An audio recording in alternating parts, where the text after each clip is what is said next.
जिवितिया।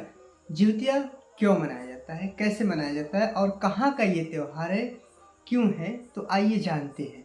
जिवितिया उत्तर प्रदेश, बिहार, झारखंड और कुछ नेपाल के हिस्सों में भी मनाया जाता है। तमाम माताएं अपने पुत्र के लंबी आयु, दीर्घ आयु के लिए व्रत रखती हैं। इस व्रत को 3 दिन तक लगातार 2 दिन तक लगातार व्रत निराजली बिना कुछ खाए, बिना पानी पिए व्रत को रखा जाता है। अन्यथा तीसरे दिन जो है कि व्रत को समापन किया जाता है और जो है कि अपने पुत्र के लंबी आयु के कामना के लिए जिउतिया व्रत करती हैं।